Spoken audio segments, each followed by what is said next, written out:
Então, pessoal, boa noite, Ana, boa noite quem vai estar assistindo essa aula gravada. E eu já vou iniciar o compartilhamento de tela hoje, então, a primeira aula sobre o tema de relacionamentos, com essa ideia de quarta do sofá, que a gente sempre escutava, pelo menos é do meu tempo, que a gente sempre escutava que podia namorar na quarta-feira, né? Antigamente era assim. E aí essa quarta do sofá remete a relacionamentos. Então, quero trazer para vocês, vou passar aqui, o fim do relacionamento incompatível. Não quer dizer que é o fim do relacionamento que você está tendo agora, mas é o fim do seu relacionamento de incompatibilidade. E a incompatibilidade que você pensa que existe, porque hoje eu vou te contar os mitos que a gente aprende como conselhos amorosos. Um dos mitos que a maioria dos livros que eu estudei e estudo sobre isso, sobre relacionamentos e cursos que eu faço, e tanto na terapia de casal também, que eu estudo e que eu dou como terapia de casal, a gente sempre foi orientado, aconselhado, que a comunicação solucionaria todos os problemas, solucionaria todos os conflitos. Então, você precisa aprender a se comunicar melhor. Então, você vai ter um relacionamento, um romance leve, feliz, saudável. Só que vejamos só como isso é um mito. Quando a gente está em conflito, a gente tem diferentes níveis de tensão. Eu tenho de uma forma, meu parceiro tem de outra forma. E a gente tem diferentes níveis de conflitos, diferentes formas de lidar com os conflitos, de escalar o conflito. Se um casal consegue assemelhar essas formas, isso é interessante para eles. Essa relação ela pode ser muito benéfica, inclusive, através desses conflitos. Isso depende muito de casal para casal. Então, não quer dizer que a comunicação melhorada é a solução para tudo. Imagine dentro de uma discussão como que eu vou conseguir uma comunicação fluida, leve, se a pessoa não tem uma base para isso, né? Então é muito difícil. Se você se trabalha, se você é uma pessoa que busca sempre se conscientizar de como pode estar melhor, ser melhor no mundo, e o seu parceiro não tem essa mesma ânsia, essa mesma vontade, nem necessidade de fazer isso, é muito difícil você passar para ele a sua visão. Então, se vocês estão num sistema de mostrar quem é o certo e quem é o errado, porque é geralmente assim que se mostra as discussões, né? Uma luta de ego, uma luta pela superioridade de mostrar quem está certo, é muito difícil de você conseguir uma comunicação saudável nesse estado de superioridade. Então, ela vai encerrar essa característica de superioridade, de mostrar que está certo, ela acaba por encerrar a comunicação benéfica para os dois. Encerra a linha benéfica. Então, outro mito é que se você tiver, além da comunicação, né? Se você tiver uma escuta empática, escutar a necessidade do outro, você vai ter um bom relacionamento feliz, leve, saudável, amoroso. Mas vejamos, se você está numa briga dificílima com uma pessoa que também não tem o mesmo nível de consciência que você, não quer dizer que você é incompatível, porque o seu nível de consciência é melhor. Vejamos que aí também se esconde a superioridade. E você está trazendo o quê? Está deixando de ser você, deixando de ser a sua alma, que tem um carinho por aquela outra alma, deixando o seu ego entrar em jogo, pensando que você é superior. Então, uma escuta empática envolveria, talvez, nessa dinâmica de disparidade de consciência, digamos assim, em que um deles não tem uma consciência tão elevada ou tão aflorada para beneficiar o casal, aflorada para o sentir, para a necessidade do outro, mas você tem essa escuta empática, beleza. Só que se o outro não tem, não exija que o outro tenha para você também essa escuta empática. Se ele não tem, não me serve. Entende? A gente foi ensinada, e estamos sendo ensinadas ultimamente, que a comunicação envolve essa escuta empática, e se o outro não representa, não tem essa escuta empática por mim, porque eu aprendi que eu tenho que ter, então o outro tem que ter também, eu exijo, eu estou mais superior, aí eu exijo que o outro tenha. Gente, a frequência vibracional desse relacionamento, ela já está desregulada. Só nessa exigência que você tem que o outro também seja assim, ou tenha essa escuta empática com você. E talvez você exigindo isso do outro, seja para o outro, como eu coloquei aqui, uma ginástica emocional de nível olímpico. Quando o relacionamento mal consegue caminhar, daqui eu coloquei como funcionar, é quando mal consegue caminhar, porque vocês estão assim, imersos em discussões, imersos em atritos, imersos em coisas que não tá legal, mas talvez essa imersão de coisas que não tá legal é por você ter escutado tantos mitos, tantos conselhos amorosos que solucionariam, que teriam um relacionamento feliz. E aí, o nosso terceiro mito é o que chamam assim de distúrbios psicológicos, ou neuroses, ou traumas. É como se você não pudesse se relacionar com pessoas que possuem esses distúrbios. Mas todos possuímos, todos somos traumatizados. De alguma forma, em algum nível, inclusive inconscientemente, o nosso corpo registra e tem a marca, como a gente fala, que o corpo guarda as marcas do que aconteceu com a gente e o que a gente interpretou do que aconteceu com a gente, ou seja, aquilo que nos aconteceu eu interpreto de uma maneira, fulano interpreta de outra, o mesmo fato pode ser traumático para mim e para o outro não, porque ele não interpretou como trauma, inconsciente ou conscientemente, e o corpo vai registrando tudo isso. Então é um mito que você não pode se relacionar com pessoas assim, ou que esses distúrbios eles vão minar o seu relacionamento, porque todos estamos evoluindo, todos estamos nessa jornada. Eu não vou excluir um parceiro, uma parceira, porque ela apresenta certos tipos de comportamentos que eu aprendi que são distúrbios psicológicos. Eu vou dar um limite, até aqui ela pode ir.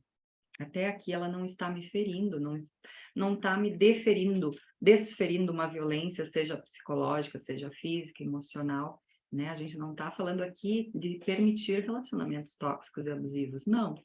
Mas é uma frase que eu deixei aqui para a gente refletir que o segredo de um casamento feliz não é ter uma personalidade normal. E com isso a gente desbanca o nosso terceiro mito, nosso terceiro conselho amoroso do que funciona, né, para um relacionamento ir bem. O nosso quarto mito é que o casal, ele precisa ter interesses em comum, que é isso que vai manter o casal junto. Gente, que chatice você ficar anos fazendo as mesmas coisas com a pessoa do lado. No sentido de, não que a rotina seja chata, mas vocês crescem fazendo isso? Repetindo, talvez, padrões e comportamentos, não trazem novidades para a relação, né? Tudo depende, claro, se o casal, assim, tem esses interesses em comuns, em comum, tudo depende de como o casal persegue esses interesses e seus objetivos. Eu coloquei um exemplo ali no slide que fala assim, imaginem uma pessoa que gosta de praticar o esporte de remo, e a companheira ou o companheiro, vamos imaginar que seja a mulher. E aí ela vai tentar trazer ele para esse meio também, para eles ficarem mais próximos. Imagine a situação que você já fez na sua vida, para trazer o seu parceiro, a sua parceira, para ficar mais próximo, para talvez, ter mais controle, a proximidade disfarçada de controle, porque daí eu vou saber o que o outro está fazendo, eu vou saber, nesse horário ele está comigo, ela está comigo, não vai acontecer nada. É aquela coisa de desconfiança disfarçada, né? Então, olhar quando é esse tipo de situação e olhar quando é um interesse real do casal crescer junto. Então, por exemplo, se ela está lá, gosta do esporte de remo e vai convidar ele para remar, e for um interesse difuso, e não for um interesse natural e saudável para o casal, ela por exemplo, percebe que ele está remando errado e vai dizer assim, não é assim que se rema, idiota. O casal está bem? É uma forma de violência? É um xingamento? Ele pode se ferir emocionalmente. Eu não considero que isso seja um relacionamento saudável, porque volta a característica do ego de se sentir superior. E aí demonstra o que tem por trás. Qual é a real necessidade dessa pessoa em ter o outro fazendo algo junto com ela e xingando o outro porque não está fazendo direito, né? Então, assim, depende muito dessa qualidade de como os dois buscam os interesses em comum. Quando isso é saudável, é uma linha tênue, cada casal vai definir a sua forma de saudável, de buscar e fazer os interesses juntos, mas que precisa dessa evolução, de novidades para a relação, precisa. Que precisamos de momentos sozinhos? Precisamos. Que precisamos de momentos com o nosso apoio social, sejam amigos, seja família, seja conhecidos, só a gente com eles? Precisamos. E assim, da mesma forma, o outro parceiro, né? Aí, o próximo mito, a gente tem só uma horinha de aula, então tem vários slides, eu estou passando um pouquinho rápido para dar tempo. Nosso próximo mito, dos 9 mitos que eu vou trazer hoje, o sexto fala assim, que a reciprocidade das ações faz você ter um relacionamento pleno, leve, saudável, equilibrado, enfim, amoroso, perfeito. Ou seja, o que eu faço para o outro, eu quero receber. E aí a gente entra num patamar muito discutido ultimamente, que as constelações familiares trouxeram isso por Bert Hellinger, numa das ordens do amor, das ordens sistêmicas, que é a lei da troca, do dar e do receber.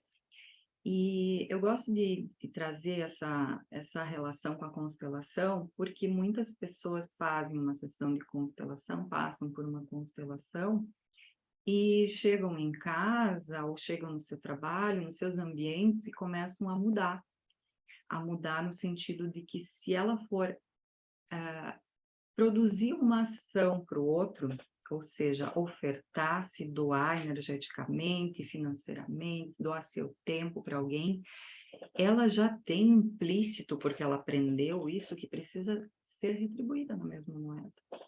O que isso causa? Causa um sistema de recompensa dentro do cérebro. Então, você deixa de fazer pela sua natureza, pela sua alma. Você está linkando com o ego. Você quer uma recompensa por aquilo que você for fazer. E aí, se você percebe que a pessoa não é capaz de dar essa recompensa, você se fecha, se omite, se restringe em ser você, em permitir que o amor da sua essência, do seu ser, passe para o outro, seja por gestos, seja por atos de serviço. Por você achar que o outro não vai lhe retribuir, você deixa de fazer a sua comunicação do amor, a sua linguagem de amor, porque acha que o outro não vai retribuir. Então, você deixa de ser você, se fecha, entra numa espiral negativa, e às vezes até vai pensar, é porque eu não mereço, é porque eu não fui boa o suficiente, é porque eu tenho que ser uma mulher melhor na cama, é porque fulano perdeu o desejo por mim. Então, assim, entra muitas paranoias, quando na verdade é simples. Você não precisa exigir a reciprocidade das ações. Você precisa encontrar o seu ponto de equilíbrio até onde é saudável para você e ter, então, como lá dizia que a comunicação ela é uma chave, nesse sentido, ter uma comunicação do que você, como ser humano, como mulher, como homem, tem como necessidade.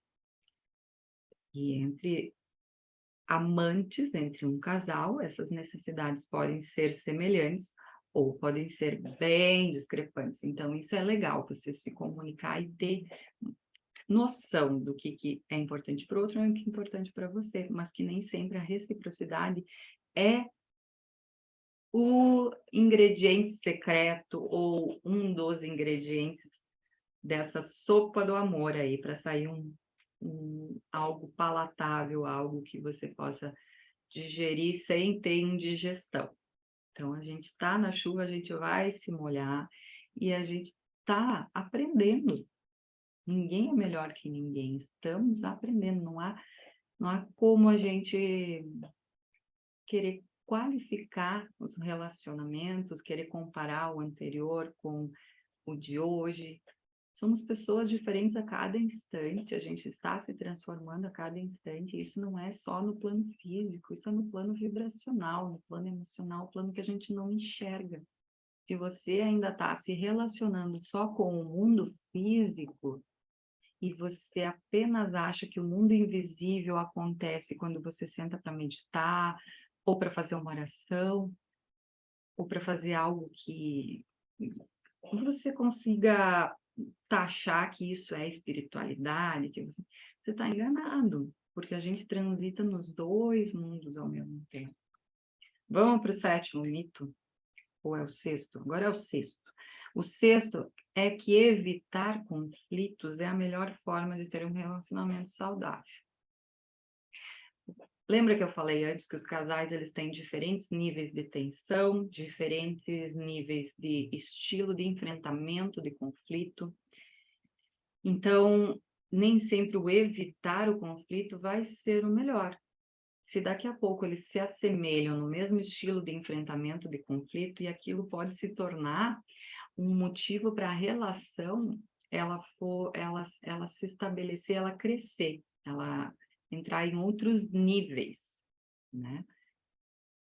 Outro mito é que a traição é igual a divórcio, ou seja, aconteceu a traição, eu preciso me divorciar, eu preciso terminar esse relacionamento. Ela é insuperável, ela é inconcebível e ela é sinônimo de rompimento.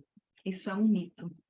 É um mito porque tem estudos científicos, fui atrás disso, que nos mostram que é uma faixa de 20 a 30% que o motivo pela extraconjugalidade ou pela traição, ou pelo que a gente for denominar como um relacionamento sexual com outra pessoa, ou o que você entende por traição, se é um simples olhar para uma terceira pessoa na rua, uma troca de mensagens, depende do que a gente vai entender aqui como traição. Eu quero colocar aqui como ato sexual com outro parceiro, que não com você, que isso simbolizaria o rompimento. Não é dessa forma que a gente precisa encarar os fatos.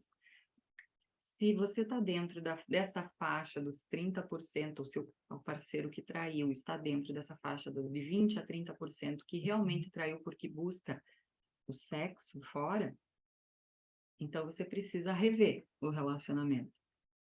Ok? Ele só me traiu por causa do sexo. Vamos lá, vamos conversar, vamos ver o que dá para melhorar.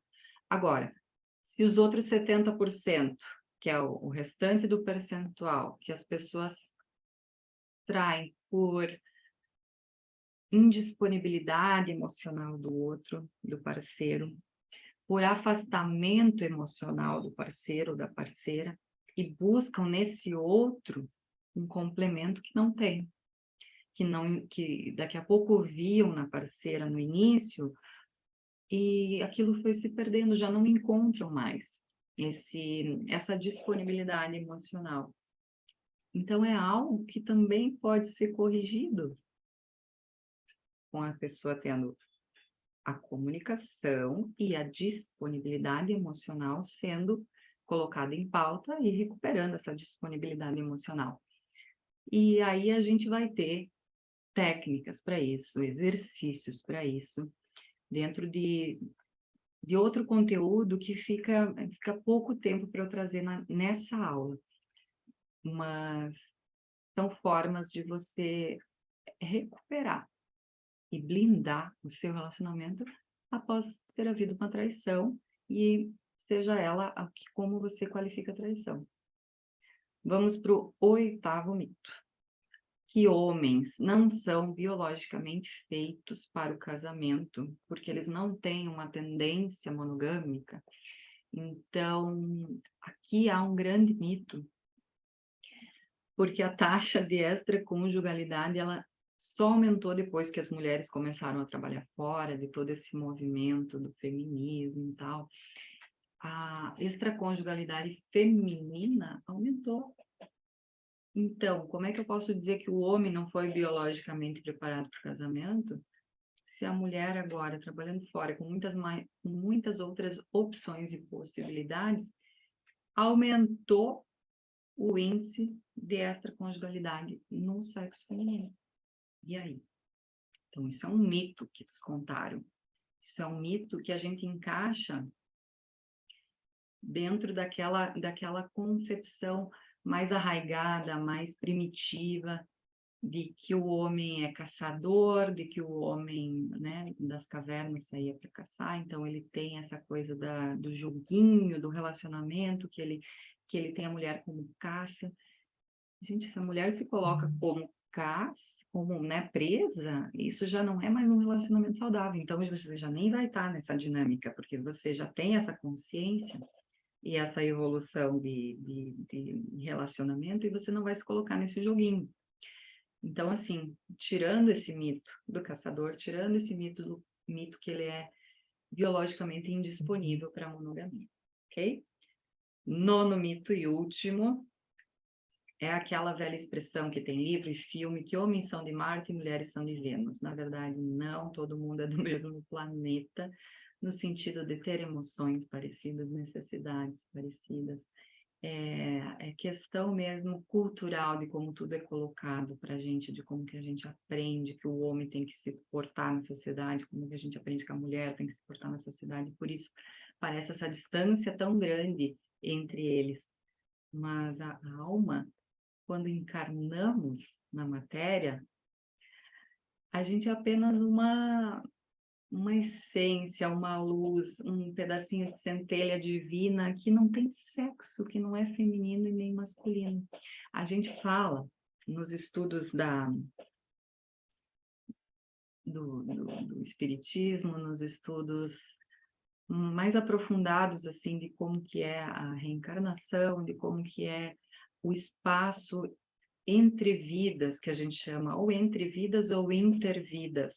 É o espaço em que você está desencarnado e não encarnou novamente. Então, é um espaço entre as encarnações. Nesse espaço entre vidas e intervidas, você é essa energia. Faz parte do todo, você não é um homem, uma mulher. Antes de encarnar, você não é um homem, uma mulher.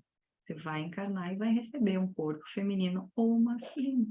Somos do mesmo planeta, somos feitos da mesma matéria, das mesmas necessidades, interesses, energia. Esses são os nossos 9 mitos disfarçados de conselhos. Eu vou dar sequência aqui, e a gente já passou um pouquinho da metade já do nosso tempo e tem mais slides. O que eu quero trazer agora? Há essa, como que eu vou dizer, necessidade de olharmos para a nossa criação, para a nossa base, como foi o nosso primeiro contato, nosso primeiro afeto, nosso primeiro relacionamento afetivo. E ele vem a ser um relacionamento com a mãe, que é ali que a gente foi gerado, gestado por 9 meses, e a gente se relacionava não pelo contato, mas ondas eletromagnéticas, com as outras pessoas que ali frequentavam, circulavam, com quem a mãe encontrava, com o pai, enfim, com o restante da família. A gente ia fazendo essas trocas com o ambiente, mas o primeiro relacionamento mesmo, que a gente nasce e procura, busca aconchego, é com a mãe. Então, essa troca de afeto que vai marcar como os nossos relacionamentos se dão hoje em dia. Existem tipos de apego, e isso que eu quero trazer para vocês, dentro do afeto, do se relacionar, as formas de apego.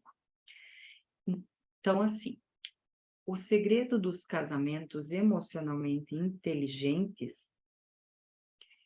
eles vão envolver essa consciência de como você se relaciona, como você tinha os relacionamentos, como você aprendeu o que era se relacionar, como que você modelou os seus pais, quem foi o seu cuidador, o seu tutor, como você modelou esses cuidadores, esses tutores, que às vezes tem pessoas criadas pelos avós, criadas em abrigos, então você vai percebendo e modelando os relacionamentos, né? Então, o segredo dos casamentos emocionalmente inteligentes é ter essa consciência emocional, esse quociente de inteligência emocional e perceber que a amizade ela precisa ser priorizada ao invés daquela luta de um tá certo e o outro não, a luta pela superioridade na relação. A amizade ela vai fazer com que as chamas do romance sejam alimentadas e ela vai ajudar a suplantar, então, os sentimentos negativos que todos possuímos, que se afloram na medida de atos, de comportamentos, de atitudes, comportamentos, emoções, sentimentos, pensamentos que a gente tem. Então, se há uma amizade entre o casal, esse é um grande segredo. É através dessa amizade que você vai suplantar os seus desafios. E o outro segredo se chama tentativa de reparação. No momento que vocês possuem um combinado de que quando o outro exagerar, ou quando você perceber que está indo para um caminho de briga, de conflito, e vocês conseguirem se ter esse combinado de que o que perceber que isso está acontecendo vai empreender uma tentativa de reparação, ou seja, de frear aquele movimento, não possibilitar que entre no círculo vicioso do negativo, da comparação, da superioridade, não evitar que aquilo se torne algo prejudicial. É como se fosse um combinado. Uma tentativa de reparação é tudo aquilo que vai impedir a negatividade de continuar. Você vai dar um stop naquele ciclo vicioso, porque a gente tem tendência de discutir pelo que está realmente acontecendo nos 3 a 5 primeiros minutos de discussão ou de conversa, de exposição do ponto de vista. Depois disso, a tendência é você buscar no passado, é remoer, é ir lá para o inconsciente, naqueles 95% do cérebro que está no inconsciente, só 5% está no presente, e você sai dessa situação do presente rapidinho e vai lá para o passado buscar outras coisas, então, e vai entrando naquele jogo de superioridade novamente. Então, o primeiro que conseguir observar isso já faz uma tentativa de reparação ali, o outro identifica e o relacionamento ele se equanimiza, ele se harmoniza novamente, e aí vocês têm, é como se vocês dessem um zoom out, e vocês vão ver de fora o que os dois estavam representando naquele momento. Vocês podem se observar e conversar sobre, parar por ali, fazer outra coisa. É como se fosse um movimento disruptivo, em que se você está brigando aqui, você vai pegar e vai abrir a janela e vai olhar para fora. Eu fiz um movimento disruptivo, eu saí disso aqui, dessa energia. Né? Eu estou dando aula aqui, eu vou sair desse movimento, vou fazer um movimento disruptivo, eu vou dançar. Eu saio um pouco, eu desconecto, né? Então, nesse movimento de disrupção, é mais fácil você trazer a consciência para o presente e poder analisar a situação. Se você quiser analisar ela nesse momento, isso depende do casal, né? Então, esse é um dos segredos. E aí, vamos olhar para a questão do afeto e do apego já já. A verdade surpreendente é que a maioria dos conflitos e discussões conjugais ou amorosas, se você ainda não é casado, enfim, eles não podem ser resolvidos. Eles são necessários, eles estão denunciando desequilíbrios, eles são necessários para você evoluir, e eles talvez não podem ser resolvidos porque as duas pessoas, elas têm essa questão do apego muito diferente uma da outra. E exige uma compreensão emocional muito grande das partes. Então, aquela coisa de fazer a ginástica olímpica emocional, quando na verdade você está só caminhando. Vocês dois estão de mão dadas, caminhando para um relacionamento. Não vamos se exigir que você já saia nadando 100 metros rasos, se você nunca nem pulou numa piscina. Se você tem medo de água. Então, depende do nível e do tipo de apego. Já eu vou fazer o link com tudo isso aqui. Não é o fato do que os conflitos serem bem resolvidos que vai dar a característica de que eu tenho um relacionamento feliz, de que o relacionamento deu certo porque eu resolvo os conflitos. Pode ser uma monotonia gigantesca esse tal de resolver os conflitos. Então, os casais levam anos tentando mudar a cabeça um do outro, só que isso não é possível. E da onde que vem? Lá do nosso primeiro relacionamento. Como que eu 30 anos, 40 anos, 50 anos depois do primeiro relacionamento, que imprimiu as características do relacionar do meu parceiro, como que eu vou lá no passado para mudar o que aconteceu nele?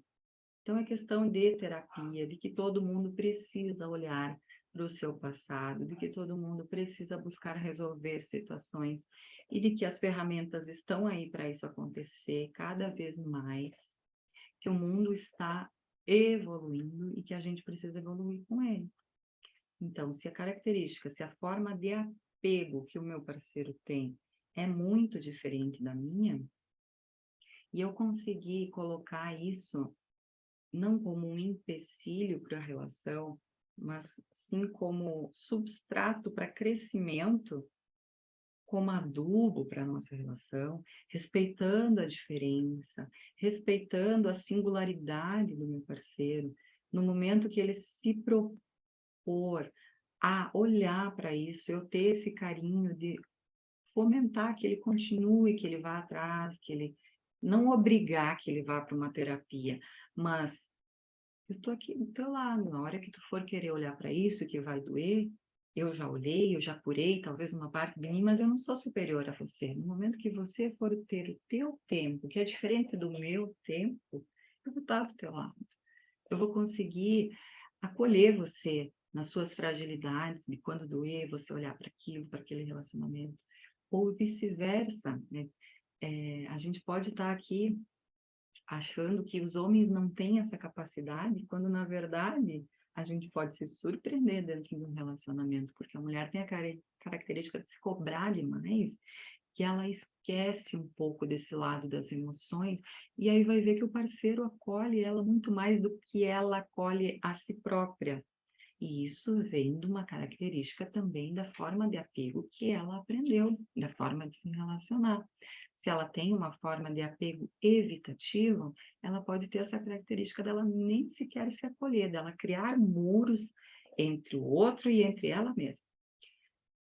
Então, vamos lá para a teoria do apego?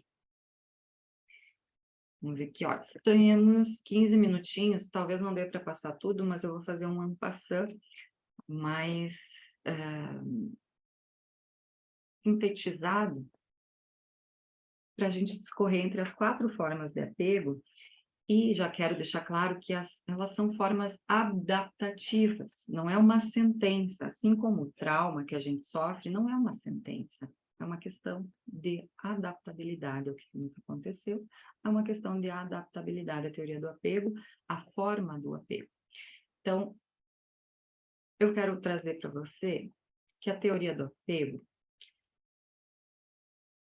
ela mostra que temos algo inerente, biológico em nós, um processo natural que se relaciona com tudo que a gente for fazer na vida, especialmente no que diz respeito ao nosso relacionamento com os outros. A gente vai adquirindo isso dentro da barriguinha da mãe.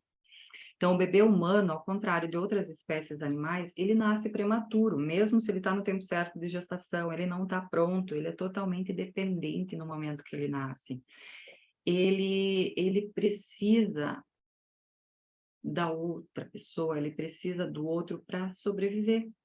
E nisso vai criando-se joguinhos, vai criando-se formas dele se mostrar atraente para essa outra pessoa, cuidar dele.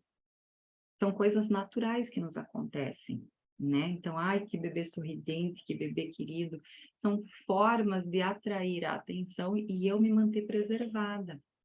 São formas de eu me manter nutrida, de eu ter esse acompanhamento. Por exemplo, na savana, na selva, vamos dizer assim, ou os animais, enfim, mamíferos que nascem, eles já saem eles podem caminhar sozinhos, né? Se eles precisarem sair em disparada, correr de alguém, de algum predador, eles vão conseguir também. A gente não consegue nem se movimentar, nem engatinhar, né? A gente precisa 100% dependente de uma outra pessoa. Então, o bebê humano, ele não está preparado para sair correndo na savana. A infância, ela pode ser linda, mágica, mas ela é frágil. E aí entra aquilo que eu falei, que o nosso corpo, ele vai guardando tudo isso, a nossa estrutura vai registrar tudo. Se a gente não lembra, não importa, o nosso corpo registrou. Aí a teoria do apego é quando a gente interage, então, com os nossos cuidadores lá na nossa infância, né, o nosso sistema nervoso interagindo com o sistema nervoso do outro, o nosso ainda não está também bem desenvolvido quando a gente é uma criança, um bebê. Então, a gente vai internalizando como a gente vê os relacionamentos à nossa volta e a gente vai formando essas estratégias para suprir as nossas necessidades emocionais. A gente vai se tornando uma criança bonitinha, né? Eu lembro que nossa, não lembro até que idade foi isso, mas que o meu pai até me dizia assim, agora eu quero a Natália querida, né? Então, ele implantava em mim que eu tinha que suprimir as minhas necessidades emocionais. Eu não podia chorar, eu não podia demonstrar fraqueza, não podia ser talvez chata para ele, mas na verdade eu estava aprendendo a me comunicar, expressar as minhas necessidades. Ele só queria a Natália querida, não queria a Natália chata, entre aspas, né? Então, que tipo de apego eu fui criando aí? Que tipo de relacionamento eu aprendi que eu tenho que ter com o outro para o outro me aceitar? Então, assim, 4 formas de apego adaptáveis, lembra? Então, o apego seguro é o mais saudável. Aí temos o apego evitativo, o apego ambivalente e o apego desorganizado. Dentro do apego seguro, se você cresce num ambiente com as pessoas da família que estão presentes, que estão amorosas, isso no passado era bem mais difícil do que hoje em dia. Hoje em dia, os ambientes familiares, eles possuem essa capacidade de acolher melhor, porque as pessoas estão procurando se transformar. As pessoas têm informação de como fazer, como cuidar de uma criança. Aquilo que se dizia que quando a criança chora de madrugada, ou enfim, não pode dar tanto colo para a criança, deixa a criança chorando. Se acordou de madrugada e está chorando, deixa a criança chorando. Aquilo se ainda é realizado hoje em dia, mas já tem muita gente aprendendo que não é assim. E essas pessoas vão passando esse conhecimento adiante. E isso vai sistemicamente afetando outras famílias, outras pessoas, e as coisas vão mudando. Então, um relacionamento com pessoas num ambiente familiar mais acolhedor, mais protetor, atento às suas necessidades, o cérebro, ele tende a podar algumas partes que seriam mais defensivas.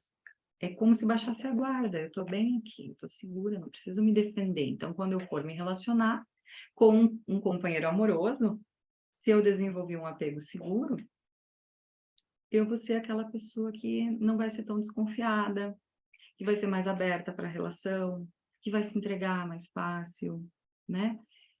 E vou possibilitar que o outro faça isso também.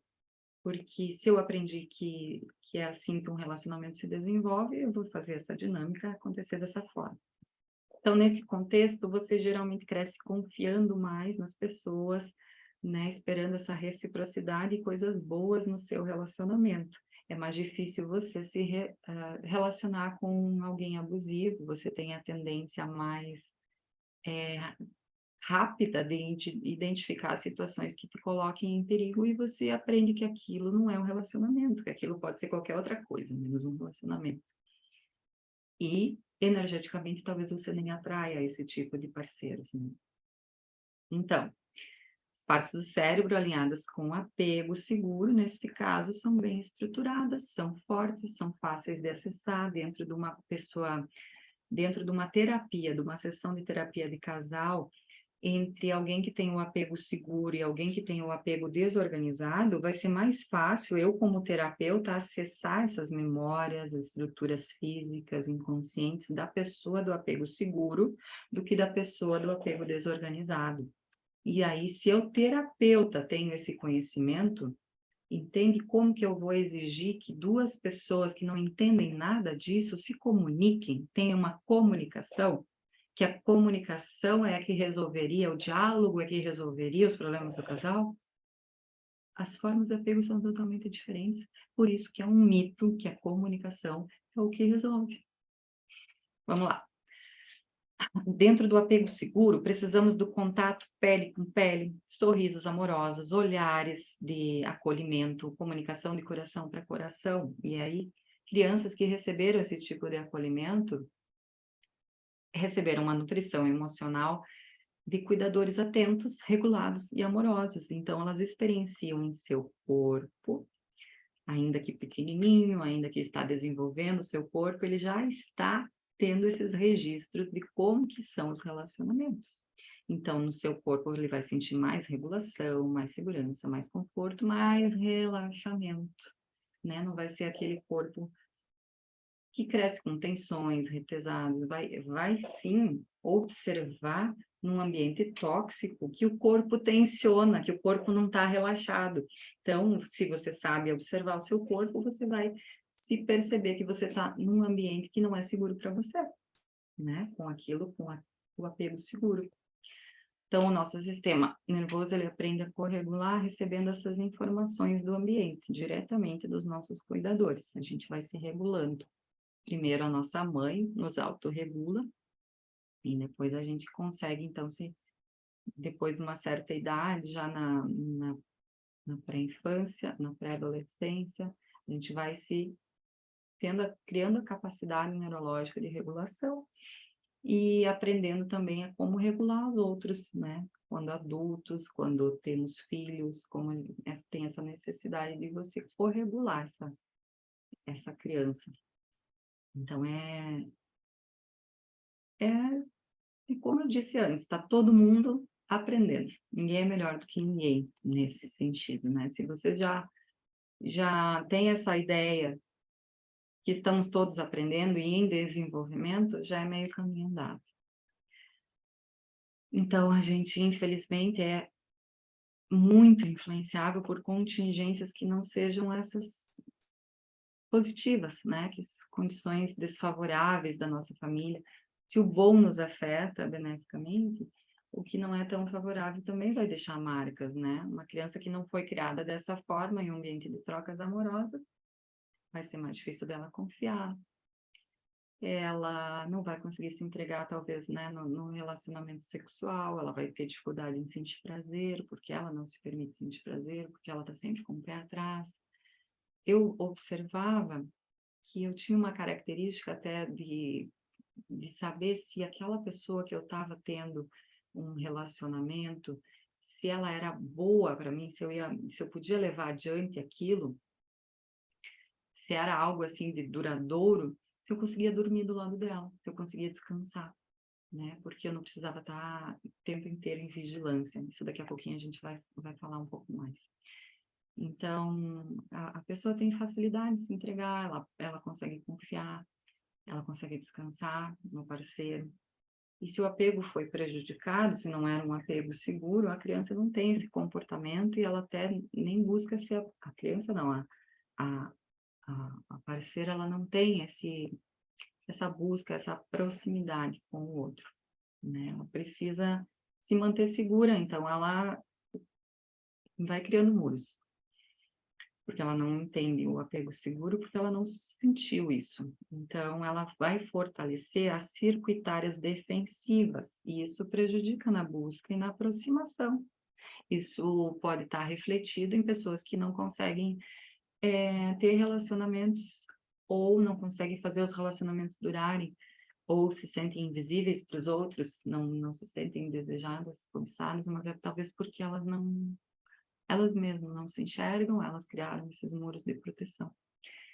E aí vai podar o apego seguro e vai formar o apego desorganizado. Mas antes de nós chegarmos no desorganizado, a gente tem o apego evitativo. Aqui tem mais exemplo do apego seguro, em histórias de como ele se caracteriza nas pessoas. E aí a gente vai para o apego evitativo, que pessoas com esse estilo de apego têm uma tendência de manter uma certa distância de intimidade, né? Aquilo que a gente falava de não buscar proximidade. E aí vai diminuir para ela a importância dos relacionamentos. Então, numa escala de 0 a 10, o quanto é importante você ter um parceiro afetivo, um parceiro amoroso? Ai, para mim, não está em primeiro lugar. Para mim, em primeiro lugar é o trabalho. Eu formar família é em segundo, terceiro lugar, ter um parceiro e formar família. Então, o que que traz como característica psicológica aqui? As pessoas que são workaholics, que têm a síndrome do burnout, acaba que prioriza uma área na sua vida, deixa o relacionamento de lado, diminui a importância da fatia do relacionamento na pizza da vida, na roda da vida, né? E aí, essa pessoa talvez, porque na sua história foi deixada sozinha, porque não tinha esse acompanhamento acolhedor, amoroso, seguro, talvez foi rejeitado ou rejeitada, talvez foi vítima, né, de uma gravidez de resultado de estupro, então não teve os pais juntos, e percebia, assim, que faltava algo, se sentia sozinho por talvez só ter a mãe, né, ou foi, enfim, enviada para adoção, e aí teve seus cuidadores e sentia falta do pai e da mãe biológica, ou foi cuidado pelos avós. É normal que entre esse estilo de apego, o apego evitativo. Então, assim, não é um apego saudável, não é um apego seguro, ele tem uma desconexão. E aí, se você se relaciona, talvez não seja o seu caso, mas se você se relaciona com um parceiro, uma parceira que tem essa forma de apego, você pode entender por que o outro, às vezes, é frio com você, por que o outro parece que não está ali, está contigo, mas não está no mundo da lua, não ouve o que você fala, escuta, mas não ouve, ou ouve, mas não escuta. Então, você consegue entender modelos de comportamento que o parceiro ou a parceira podem apresentar e digerir isso de uma melhor forma, corregular o parceiro e perceber que não é contigo o problema. Mas vocês, em essência, se dão bem e ter esse relacionamento levado adiante, né? Então, apego evitativo, para se adaptar a ele, você para de buscar a conexão, você se afasta. E aí, aquilo que eu trouxe, se vai bem no trabalho, mas não no amor, né? Aí eu tenho uma síndrome do burnout, uma síndrome do pânico, enfim, outros aspectos. Aqui, ó, o personagem do apego, e aqui a gente tem outra forma terceira, que é o apego ambivalente. As pessoas com esse tipo de apego, elas vão ter muita ansiedade em relação a terem as suas necessidades atendidas, ou elas se sentirem seguras e amadas. É como se, assim, na infância, na tenra infância, se sentiam amados pelos pais, mas aquilo não era uma constância. Eram episódios que se via muito amado e episódios que se via muito rejeitado, muito criticado, que se via sozinho, que se via em desespero, que era deixado chorando no berço, que não tinha o olhar compassivo da mãe, que daqui a pouco a mãe cheia de trabalho dizia assim, não vem chorar aqui agora, a mãe está trabalhando. Então, em outros momentos, essa mãe acolhia e tinha essa criança com muito amor, cuidava dessa criança com muito amor, e outros afastava. Então, já era uma forma de apego ambivalente em você. Você se coloca nos seus relacionamentos da forma como aprendeu. Aí você pode se sentir amorosa em um determinado momento e hipervigilante em outro. Você não entende porque você ama tanto e ao mesmo tempo você desconfia tanto da pessoa. E aí essa desconfiança ela vai gerando um abandono inevitável e você experimenta mais daquilo que você teve quando criança, naquele momento que você tinha uma necessidade para ser suprida e a sua mãe estava trabalhando e te abandonou, ela não podia suprir aquilo. Então, o seu parceiro percebe que você tem essa característica que te abandona também. É como se você antecipasse um abandono em razão dessa desconfiança, desse medo de não ser suprida. E aí, isso é um sistema, né, representacional do nosso cérebro, a forma como o nosso cérebro funciona.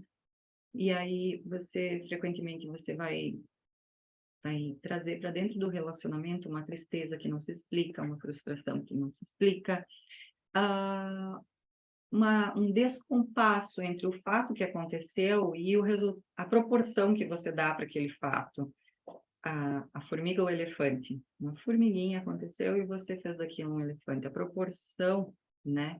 Você se torna muito reativa, brava, de certa forma, às vezes você está muito disponível para o amor, em outras você está indisponível, você vai transitando nessa ambivalência de apego.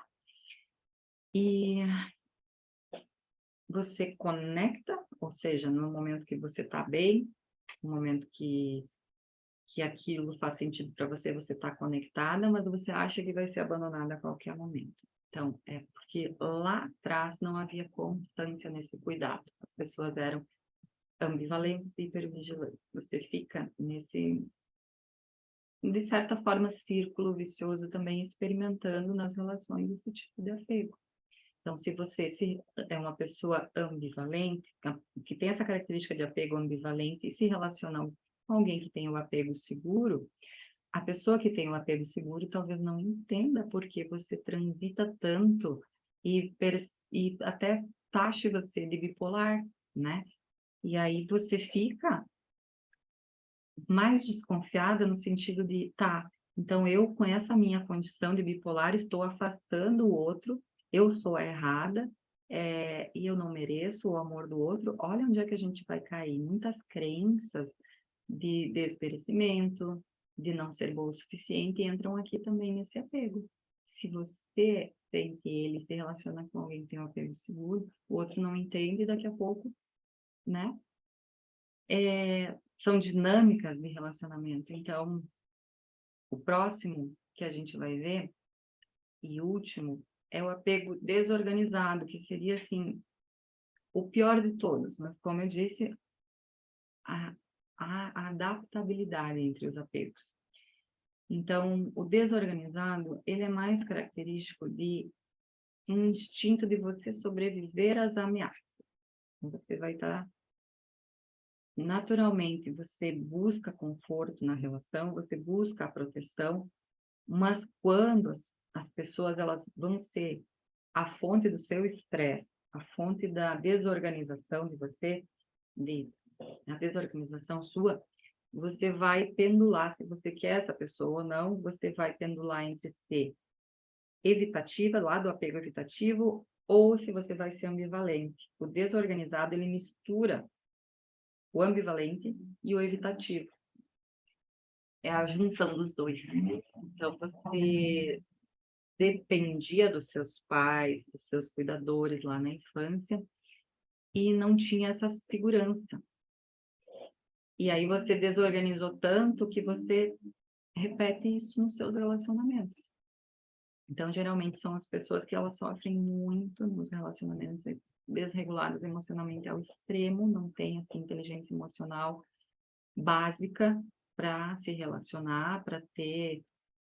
O relacionamento, ele acaba sendo um motivo de bagunça, de você colocar tudo num caldeirão e que a sua vida inteira está uma desordem e que nada dá certo para você.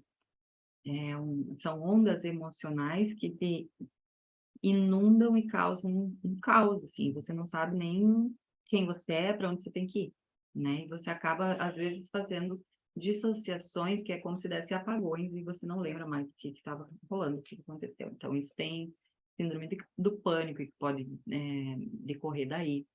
Então, é uma forma do corpo se preservar da ameaça que ela estava sentindo, que o corpo estava sentindo, e ele dissocia. Eu vou precisar me dissociar disso aqui para poder aguentar e ter a pessoa que me abusa. Então, não tem um padrão. A pessoa vai paralisar no seu próprio trauma, lá na infância, pensando assim na mãe que ensinou isso, que trouxe essa característica de apego dentro do relacionamento, essa mãe talvez estava tão absorta nas suas histórias de trauma que ela não conseguia proteger o filho, ela não tinha como trazer o cuidado básico necessário para o filho, né? Então, aí a gente vê a característica da transgeneracionalidade do trauma, como isso pode vir das gerações. E aí, é o que eu quero trazer, com base em tudo isso, nos mitos que a gente escuta, nas formas de apego, é que o relacionamento, ele tem sentido quando a gente coloca uma intenção nele, né? Se eu tenho uma intenção de crescer, se eu tenho uma intenção de suprir o outro e me suprir, se eu tenho essa intenção de dividir as coisas, se eu tenho a intenção de crescer, porque tudo aquilo que a gente colocar a intenção de crescer, a gente está em consonância com o que a gente veio fazer no mundo, com as Sagradas Escrituras, com a Bíblia, com Deus, com a força maior que nos move, com aquilo que você acredita, porque a gente está aqui para crescer. Então, se esse relacionamento se unir para crescer, independente dos distúrbios psicológicos, independente de tudo que aconteceu no passado, se esse relacionamento está ali para crescimento dos dois, se há essa intencionalidade, a chance de dar certo, a chance de você não ser incompatível como acredita que é, né? De você não ter o dedo podre, de você escolher exatamente o parceiro certo que você precisava para crescer, talvez seja um grande mestre na sua vida. Claro que eu não estou falando de aceitar relacionamentos abusivos, de relacionamentos tóxicos e violentos, né?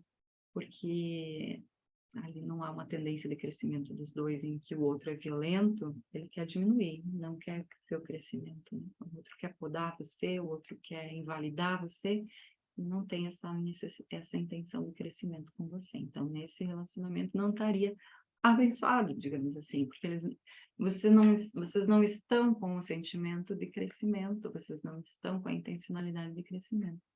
Onde estiver essa intencionalidade, o relacionamento vai dar certo, vai perdurar aí por essas fases, e quem sabe chegar até ali no cantinho, dois idosos, joviais ao mesmo tempo e se amando, né? Então é isso que eu quero deixar para nosso encontro de hoje. Vou interromper aqui o compartilhamento, finalizar a gravação também.